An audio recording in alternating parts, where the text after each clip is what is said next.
little preview. Very tight at the top. Okay, finishing in 11th tonight with a score 83.83.0. Spirit of Atlanta. 10th place, 84.425, 84.425. Phantom Regiment. 10th place, 86.650, 86.650. The Cadets. 8th place, 86.850, 86.85. Blue Stars. 7th place, 87.825, 87.825. Blue Knights. 6th place, we break 90, 90.275, 90.275. Boston Crusaders.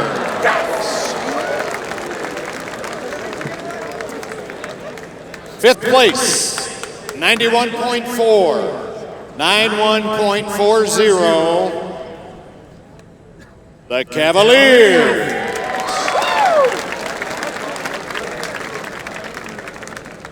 4th place score, 91.575, 91.575. 4th place tonight, Carolina Crown.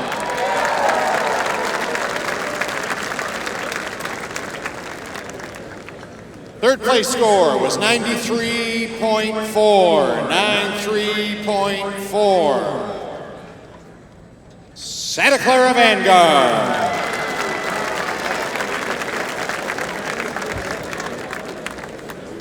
Now, we don't do it this way much at these shows anymore, but we're going to do it this way this time because it's NightBEAT. And I'm a volunteer and they can't fire me.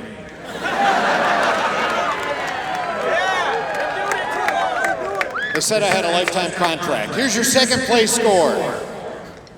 94.075. 94.075. Here is your winning score. 94.15.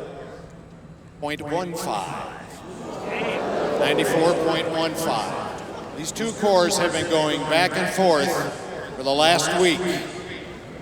2nd place with a 94.075. Blue Coats. Blue Coats. 1st place, 94.15 tonight, the Blue Devils. Going to be a mighty interesting run to Indy, isn't it? Join us in the movie theaters Thursday night, August 8th, if you can't make it to championships. Be nice to each other in the parking lot. See you next year. Have a great night.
sweat, tears we put into this. It's adding up, that's why. All the pain we been through, we charge it to the game. Nothing was the same now. All the blood we shed too, we charge it to the game. Yeah, charge it to the game, look. All the work we put in, man, we charge it to the game. Now look how everything has changed.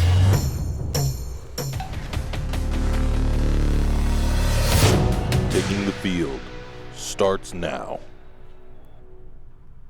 And we're back after an exciting NightBEAT. Day 2 of just mind-blowing results at the end. Yeah, wow. it's fantastic. For those of you who don't know who we are and you're frantically wondering who we are, I'm Daniel Montoya Jr., and I know it's Ravens, not Crows. Don't at me next time. And I'm Jen Barton. I was right on the Star Trek away team. So yes, you are. I have no corrections. You're the bigger and nerd. You're the bigger nerd than fine. I am. I'll accept that. So we just wow. Last night we had a little wow with the Blue Devils and Blue Coats. Again, we have a wow with that. But I think you and I were the most at a different result. Correct? Absolutely. The Cavaliers tonight came out. Wow. You can't say that it's shocking because the performance was incredible. But then you also have to talk about, which we talked about earlier in our head-to-head with Boston and Crown, but the contest dynamics of Boston going on before the intermission and then Cavies and Crown going on after the end. The head-to-head between Crown and Boston opened up to 1.3 points tonight, but the name of the story is Cavies leapfrogging over Boston.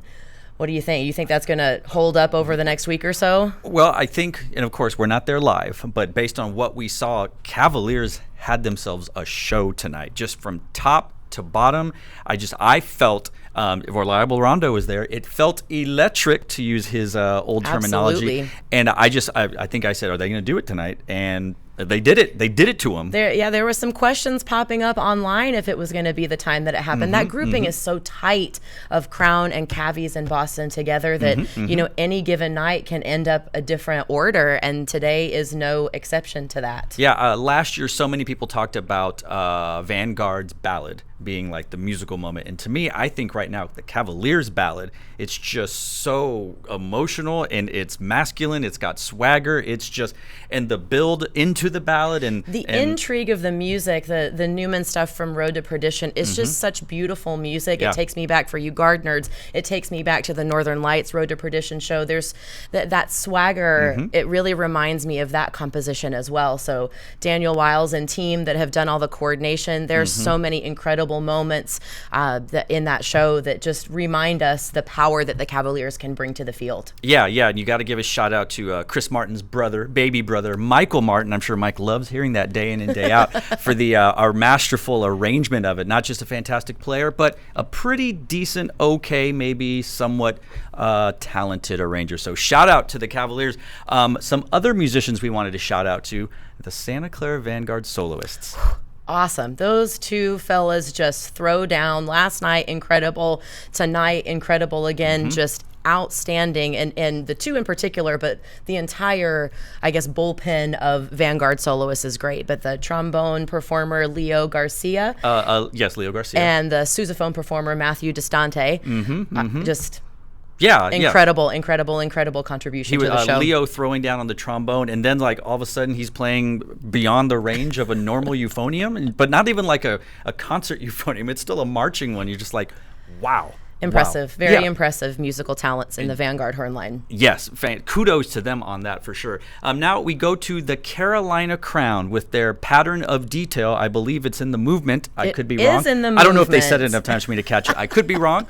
But Jen, what do you got for this? Yeah, there's so many tasty things going on in Crown Show, and this is one of my favorite moments when we transition out of the absolutely beautiful ballad. The soloist is just, the tone quality is mind-blowing, and the beautiful, the hornline uniforms, I think, are my favorite of the season. The versatility of the outside jacket that comes off with a not quite opaque, not quite transparent. You can see that beautiful crown purple underneath. And then we move and transition into the closing section that's so percussive, that's so grounded, that's so interesting. And the horn line doing the movement, the writing for the color guard is just flawless. And the performance tonight was incredible, especially from the horn line. I was really blown blown away from their choreography over back on side 1 at the start of that closer. Yeah, cool stuff. Nobody's doing movement like that. They've been moving and playing for quite some time, like a number of years now. So we've just gotten used to it, right? It's just like, oh, that's just what Crown does. So still impressive. Yeah, very much. The head-to-head that we talked about, Boston versus Carolina Crown, maybe not as important, if you will, as what's about to happen. Now we have to consider the Cavaliers and Carolina Crown now that, and again, contest dynamics, we don't know. And I don't know if Carolina Crown and Cavaliers play on the same night next week. For Allentown, it is split escapes up. me. It's split, so we don't know. They may not see each other again head to head until championship. So that's going to be exciting for them. Yeah, what's going to happen? What's going to happen? What is going to happen? Speaking of what's going to happen, I have something that I know is going to happen. We are crowning a new fan favorite. Oh, it's very exciting. It's not the Music City.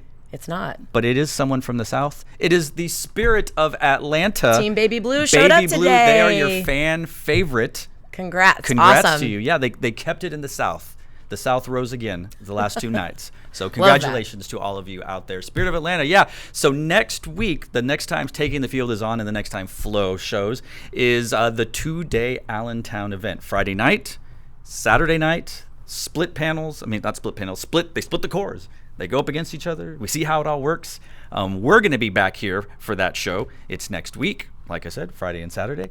And then after that, it's championships. Can you believe it? The season's almost over. Yeah, it's that time of the season. Allentown is my favorite show. But I think we've established the fact that I'm a nerd.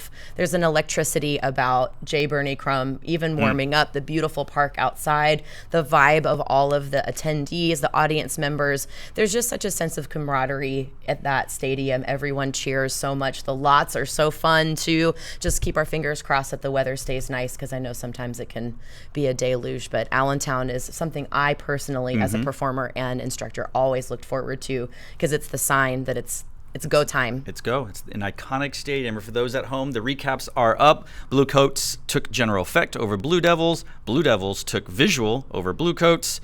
The Blue Devils and Blue Coats got second in music. First went to the Carolina Crown.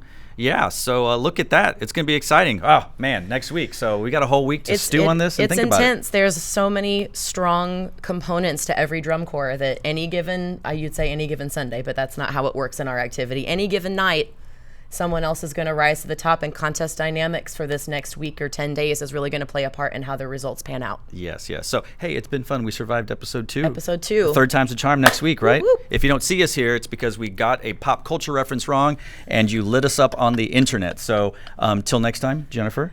Yes, sir, Daniel. Janual. Yeah, you got to everybody get online, go on Facebook, go to Daniel's Facebook and vote for what you think our team name should be. It is yours. It is mine, yeah. So we've got Janual and Danifer. So yes. Whichever one you want our team name to be, vote for that one. That's right. Awesome. So till next time. You never know what's going to show up. You never know. So yeah, good drum corps to all of you. So we'll see you next weekend.